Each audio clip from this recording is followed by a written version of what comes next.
a gente tem vários testemunhos de espíritos suicidas. Eu trouxe aqui um do livro Céu e Inferno. O livro Céu e Inferno é um livro de Allan Kardec muito interessante. E ele traz testemunhos de espíritos em várias situações, espíritos felizes, espíritos medianos, espíritos infelizes, e traz vários depoimentos de espíritos suicidas. E eu achei muito interessante, e eu vou ler aqui para Fica à vocês, tá? vontade. Então, no livro Céu e Inferno, Allan Kardec, vamos encontrar vários relatos de espíritos que enveredaram por essa estrada. Um exemplo parte de uma comunicação. Eu vou ilustrar. O livro nos conta que em 12 de fevereiro, numa reunião espírita, foi dada a seguinte comunicação. Reunião espírita, na época de Kardec, né? Tinham médiuns e os médiuns recebiam os espíritos, como ainda existe em vários centros, né? E aí eles receberam essa comunicação. E o espírito dizia o seguinte: será que tereis compaixão de um pobre miserável que sofre há muito tempo torturas tão cruéis? Ó, o vazio, o espaço. Eu estou caindo, socorro. Meu Deus, tive uma vida tão miserável. Eu era um pobre diabo, sofria com frequência de fome na minha velhice e por isso que começara a beber e que tinha vergonha e desgosto de tudo. Quis morrer e joguei-me. Oh, meu Deus, que momento! Por que então desejar acabar comigo quando estava tão perto do fim? Orai para que eu não veja mais sempre este vazio abaixo de mim. Vou me despedaçar nessas pedras. Suplico-vos, vós que conheceis as misérias daqueles que já não estão aqui embaixo. Dirijo-me a vós, embora não me conheçais, porque sofro tanto. François Simon Louvet.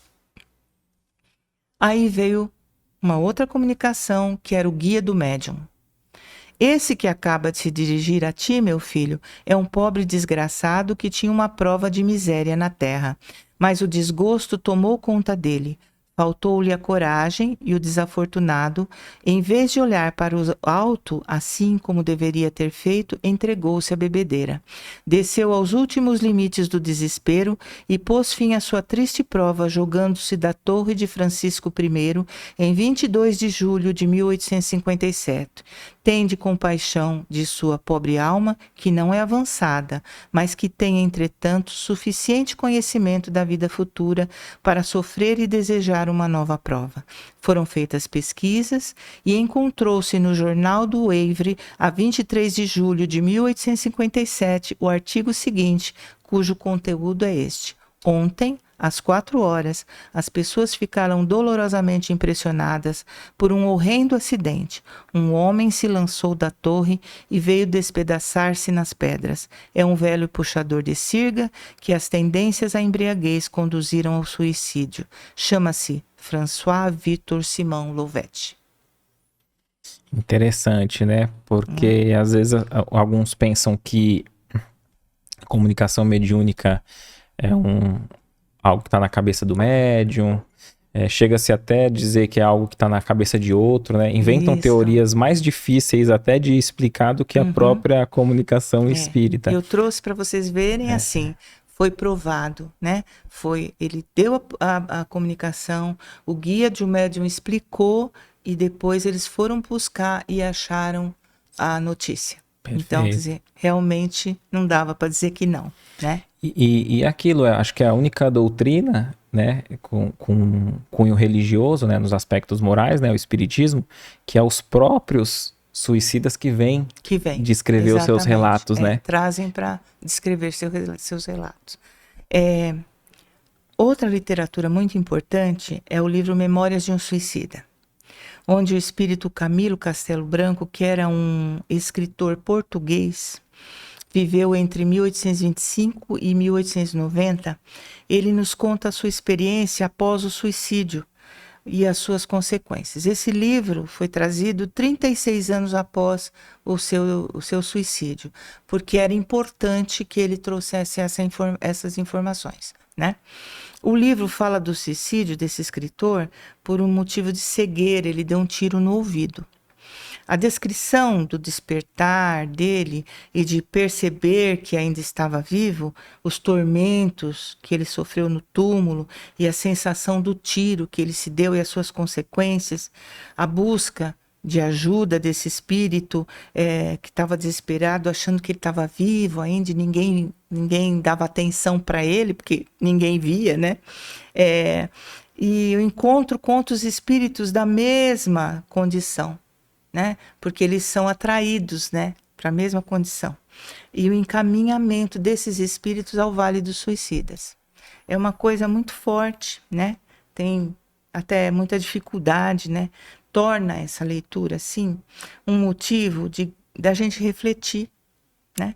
Refletir muito, principalmente para os irmãos que se encontram em situações aflitivas, né? E para todos nós, para que a gente entenda a necessidade da gente trabalhar com essas ideias, né, suicidas, de oferecermos as nossas orações para aqueles que já se foram, né, que não conseguiram se desviar desse caminho. Porque normalmente as nossas orações são o único lenitivo que eles têm temporariamente para suas dores. Você viu que ele veio pedindo orações, né? Porque as orações ainda dão aquele conforto. É como se fosse um remédio temporário que dá um alívio naquele momento. Então é muito importante. Quando a gente fala vibremos pelos suicidas, pelo Vale dos Suicidas, são luzes que se acendem assim de misericórdia mesmo. Sabe? Isso é muito importante. Até eu tô lendo a Revista Espírita, né? E tem muito relato, né? Allan Kardec traz muita mensagem. E é interessante que até aqueles espíritos mais revoltosos, você vê que na comunicação não quer contribuir muito e tal, vai no decorrer do diálogo ali, eles aqui eu vejo que eu tô entre pessoas bondosas e sérias e tal. Conseguindo o carinho, né? Isso, aí o Allan Kardec, né, tá conduzindo ali e pergunta, como que a gente pode ser útil? Como que a gente poderia ser útil a vocês? Aí eles... Orando, né? Orando. Ó, se vocês puderem orar, né, vibrar por nós, por mim e tal, e aí ele faremos. E aí é interessante que mostra também depois o retorno, numa outra comunicação depois de um tempo, ele já muito mais melhor, muito mais equilibrado, pelo próprio modo da escrita, como ele se manifestou ali, né? E eu acho que esse aspecto consolador da doutrina é interessante destacar, né? Porque para aquele que perdeu, né? Aquele que tem um familiar, um ente querido que desencarnou pelas portas do suicídio, saber que ele pode, não é o fim, não é uma pena eterna. Nunca é o fim, né? É simplesmente um hiato naquela caminhada. É só isso, né? Porque nós fomos criados para sermos espíritos puros. Não importa o que a gente vai passar na caminhada, mas nós vamos chegar lá, todos, né? Deus cria incessantemente. E Deus seria muito duro se não nos desse outras chances, né? Outra chance. Não seria misericordioso, né? É isso. O que você achou desse corte? Coloca aqui nos comentários a sua opinião sobre esse tema. Para ver o episódio completo, é só pesquisar Recomeçar Podcast Espírita. E caso tenha ficado alguma dúvida sobre a doutrina espírita, é perfeitamente normal. Procure ler as obras de Allan Kardec.